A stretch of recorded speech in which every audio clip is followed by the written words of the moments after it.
बारामती येथे भारतातील सर्वात मोठं प्रात्यक्षिक दाखवणारं कृषी प्रदर्शन भरलेलं आहे, कृषिक 2026. तर या प्रदर्शनाला भेट देण्यासाठी आज आम्ही या ठिकाणी आलेलो आहोत. तर आपण या प्रदर्शनामध्ये नेमकी कोणकोणती प्रात्यक्षिकं दाखवली आहेत, AI तंत्रज्ञानाचा वापर नेमका कसा केलेला आहे, या संदर्भात सविस्तर माहिती आपण पाहणार आहोत. चला तर मग. आता तुम्ही या ठिकाणी बघू शकता, आपण मातीविना शेती केलेली आहे. यामध्ये हे ओपन हायड्रोपोनिक्स आहे. यामध्ये आपण मातीचा वापर केलेला नाही, तर कोकोपीटचा वापर केला आहे.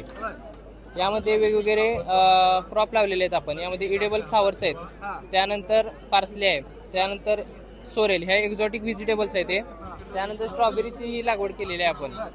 यामध्ये फायदा असा आहे की यामध्ये तण व्यवस्थापन करावं लागत नाही, म्हणजे तण येतच नाही यामध्ये. त्याचबरोबर सॉइल बॉर्न डिसीजेस, पॅथोजन्स आहेत, त्यांचा पण प्रादुर्भाव होत नाही. त्यामुळे याचं इल्ड जे आहे ते जास्त येतं. खर्चिक आहे पण तेवढाच फायदा पण आहे. त्यामध्ये उत्पादनात वाढ होते. हा कोबी नेमका कोणत्या जातीचा आहे आणि कोणत्या देशात या कोबीची लागवड केली जाते, जरा याबद्दल माहिती सांगा. हे ब्रुसेल्स स्प्राउट आहे, याला बेबी कॅबेज म्हणतात. असे बारीक साईजचे कोबी येतात. आपला कोबी जसं नॉर्मल येतं, आपला कोबी मोठा असतो, हा कोबी छोटा कोबी आहे. हा बारीक कोबी आहे. ठीक आहे, आपल्या कोबी सारखं नाहीये. त्याचं काय वेगळेपण आहे? आपल्या याच्यात कॅल्शियम हे जास्त आहे आणि याच्यात दुसरे न्यूट्रिएंट जास्त आहे. याला कॅन्सर अँटीऑक्सिडंट प्रॉपर्टी आहे. डाएट साठी फॉलो केलं जातं. भारतात याची लागवड नाही ना? नाही, आता नवीन आलं देशात होते युरोपियन कंट्रीमध्ये. आणि याचा दर काय असतो किलो दाखवा? याचा दर 200 रुपये किलो, कमीत कमी. जास्तीत जास्त 500 रुपयापर्यंत जाऊ शकतो. आणि ह्याचं उत्पादन किती होऊ शकतं? एकरीला 6 टन. म्हणजे माती विना शेती कशी करायची याचं अतिशय उत्तम अशा प्रकारचं उदाहरण इथं आपण बारामतीच्या कृषी प्रदर्शनात बघायला मिळतो. ही रोटेटिंग व्हील हायड्रोपोनिक्स टेक्नॉलॉजी आहे, जी AI टेक्नॉलॉजी वापरून केलेली आहे. ह्याच्यामध्ये हे रोटेट होतं व्हील, पाण्यामध्ये डीप झाल्यानंतर ना ते रूट्सला ऍब्सॉर्ब करतं. त्या पाण्यामध्ये वॉटर सोल्युबल फर्टिलायझर मिक्स केलेत. त्या पॉटला खाली होल आहेत, मग त्या पाण्यामध्ये डीप झालं की ते रूट पाणी ऍब्सॉर्ब करतं. दिवसातून 2-3 तास हे चालू ठेवायचं. मोटरवरती आहे आणि 15-20 दिवसाला हे पाणी चेंज करू शकतो आपण. हा टँक आहे जो 3000 लिटरचा आहे. सिटीमध्ये ती ज्यांना जागा कमी असते किंवा शेती करण्याची आवड आहे त्यांच्यासाठी एक अल्टरनेटिव्ह पर्याय म्हणून आपण हे टेरेसवरती कोणती पिकं लावू शकतो? लिफी व्हेजिटेबल्स, फ्लावर्स ते ग्रो करू शकतो. म्हणजे भाजीपाला मुख्य. हो. खर्चिक काय आहे याला? खर्चिक म्हणलं तर मग हे पॉली हाऊस आणि ह्याचा स्ट्रक्चरचा खर्च साधारणतः खर्च 2-2.5 लाखापर्यंत जातो.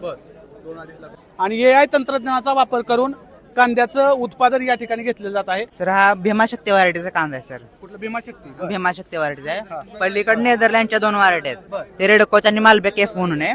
हा भीमाशक्ती आहे, इंडियन व्हरायटी आहे. ह्याचं 10 ते 12 टन प्रति एकर उत्पन्न निघतं.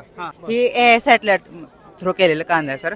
ह्यामुळे आपल्या नॉर्मल कांद्याला आपण जे खर्च करतो ते खर्च फक्त कमी होतो ह्यानं. हा, आता एखादा शेतकरी खत जास्त देत असेल तर, म्हणजे रानात खत जास्त असेल तर हे AI सॅटेलाइट काय सांगतं, ह्या ठिकाणी खत जास्त आहे, ह्या ठिकाणी कमी आहे, तुम्ही फक्त ह्या ठिकाणीच द्या ते सांगतं. त्यामुळे आपलं खत देण्यात प्रमाण होतं. हा, हे ड्रिप इरिगेशन केले फक्त. Thank you sir. सगळ्या मिळून आपल्याकडे 15 ते 16 व्हरायटी आहेत आणि त्याच्यामध्ये खरीप आणि रब्बी या दोन्ही सीझनच्या आपण व्हरायटी दाखवलेल्या आहेत. आता याच्यामध्ये पांढऱ्या कांद्याच्या पण व्हरायटी आहेत, भीमा श्वेता, भीमा शुभ्रा, भीमा सफेद ह्या पांढरा. आणि त्याच्यानंतर रबीच्या व्हरायटी पण आपण दिल्या आहेत, ज्याच्यामध्ये भीमा शक्ती, भीमा किरण, भीमा राज, भीमा रेड या सगळ्या आपण व्हरायटी वेगवेगळ्या दिलेल्या आहेत. ही नेदरलँडची व्हरायटी आहे, त्याला मलबॅक आणि रेड कोच खरीप आणि रब्बी सीझनला येणारी व्हरायटी आहेत. तर याचं उत्पादन 30 ते 40 टन एकरी येईल.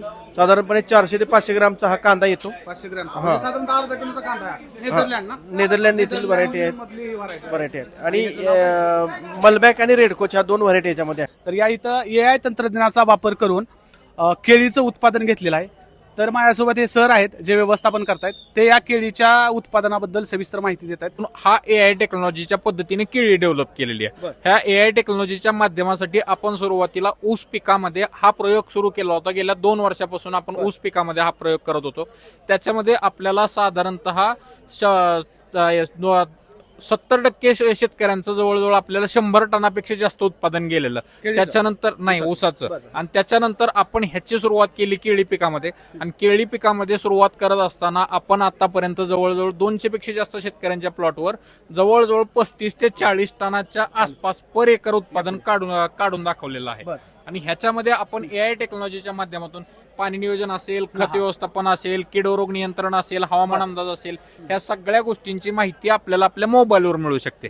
ह्याच्या मार्फत आपण काम कशा पद्धतीने करू शकतो, तर आपल्याला ज्या भागामध्ये काम करायची गरज आहे किंवा ज्या भागामध्ये किडोरोगाचा प्रादुर्भाव दिसून येतो त्याच भागामध्ये आपण फक्त फवारणी घेऊन त्या भागामध्ये जे किडोरोग आहेत त्या किडोरोगाचं आपण नियंत्रण करू शकतो AI च्या माध्यमातून. आता मला फक्त सांगा की हे कुठल्या जातीची केळी आहे? ही जैन कंपनीची G9 व्हरायटी आहे. बरं. काम करू उत्पादन शकतं. कितीचं मिळतं? एकरी उत्पादन साधारणतः 35 ते 40 टनांपर्यंत मिळू शकतं. नमस्कार, माझे नाव राकेश गोयटे. आता हा ऊस पाडता हा ऊस आहे 8632 ही व्हरायटी आहे. याच्यामध्ये आपण हे AI पद्धतीचं स्वयंचलित केंद्र हवामान केंद्र बसवलेलं आहे. याच्यामध्ये जे खाली दिसतात तुम्हाला ते मॉइश्चर सेन्सर आहे. हे मॉइश्चर सेन्सर काम काय करतात, तर मॉइश्चर सेन्सर आपल्याला वापसा कंडिशन म्हणजे आपल्या पिकाला पाणी किती द्यायचंय, किती लिटरमध्ये द्यायचंय, प्लस किती वेळ मोटर चालवायची हे इथपर्यंत सांगतं. त्यानंतर आपल्याला हवामानाचा अंदाज 14 दिवस अगोदर पावसाचं वातावरणाचा अंदाज आपल्याला पूर्णपणे सांगितला जातो. आपल्या पिकावरती रोग कीड असेल, कोणकोणते आलेत, रोग कीड कोणकोणते आलेत, त्याच्यावरती कोणती फवारणी करावी म्हणजे मॉलिक्यूल कोणता यूज करावा हे पण आपल्याला या AI माध्यमातून समजतं. कुठल्या जातीचा ऊस आहे? हा 8632 व्हरायटी आहे. किती 86 महिन्याचा ऊस आहे? हा ऊस 10 महिन्यांचा आहे. 3 महिन्याची लागवड आहे. याच्यामध्ये तुम्ही जर पाहिलं पेरेतील अंतर कांडीची जाडी, फुटव्यांची संख्या, तर हे पारंपरिक पद्धतीपेक्षा खूप म्हणजे तुम्ही आता पाहू शकता याची जाडी, पेरेतील अंतर वगैरे. तर हा जो ऊस आहे हा AI पद्धतीने केलेला आहे. तो आता 31 ते 32 कांड्यावरती आहे आणि जो किती महिन्याचा आहे? 10 महिन्यांचा ऊस आहे हा.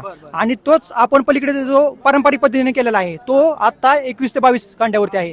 त्याच्यामध्ये पेरेतील अंतर पाहू शकता, परत आपली जाडी पाहू शकता. AI पेक्षा खूप कमी आहे. फुटव्यांची संख्या पाहू शकता. AI चा वापर जो केला नाही त्याचा 20 ते 21 कांडे आहेत आणि याचा वापर केलेला 35 हो, 30 ते 35 कांड्यामध्ये आहे. याच्यामध्ये असा उपयोग होतो की आपण जे मोगस पण जे पारंपरिक पद्धतीमध्ये खते असतील, औषध असतील ते यूज करतो ते आपण AI पद्धतीमध्ये करत नाही. AI पद्धतीमध्ये आपल्याला ते सांगितलं जातं तुमच्या जमिनीमध्ये कोणती खतं वापरली पाहिजेत, किती प्रमाणात दिली पाहिजेत, हे आपल्याला हे AI माध्यमातून समजलं जातं. पाण्याची बचत होते. हो, सर्रास आपण 2 प्रकारच्या मका बघतो, एक तर पांढऱ्या कलरची आणि दुसरी तांबड्या प्रकारची. तर या प्रदर्शनामध्ये या प्लॉटमध्ये मला 2 प्रकारच्या वेगवेगळ्या व्हरायटी बघायला मिळाल्या.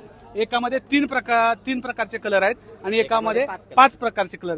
तर ज्यांनी या प्लॉटचं व्यवस्थापन केलेलं आहे तर ते सर मला या मकेच्या प्लॉट संदर्भात सविस्तर माहिती देत आहेत. नमस्कार शेतकरी मित्र, मी आहे पवार बापू, प्रतिभा बायोटेक जिल्हा प्रतिनिधी. आणि आपण पाहत आहे आमची RMC 3 आणि RMC 5 म्हणजे मल्टी कलर मक्कामध्ये पाहू शकताय. आमची मक्का ही स्वीट कॉर्न मध्ये आम्ही उपलब्ध केलेली आहे. मार्केटला काहीतरी वेगळं द्यावा म्हणून आम्ही 3 कलर आणि 5 कलर खाण्यासाठी वेगळी मक्का तयार करत आहोत.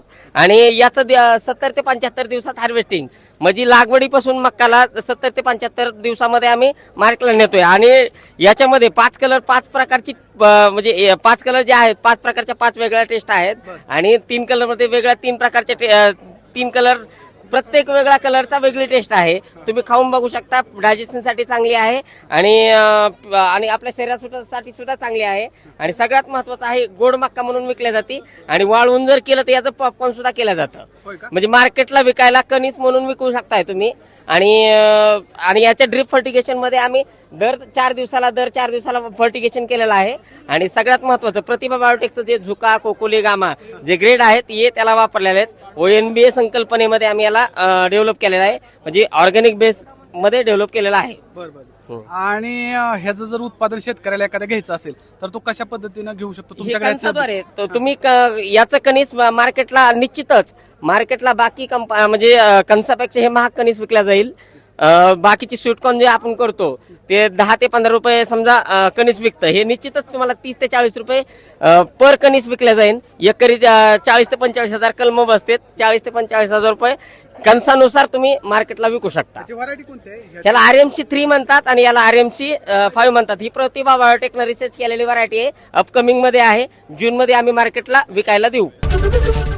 ABP माझा, उघडा डोळे बघा नीट.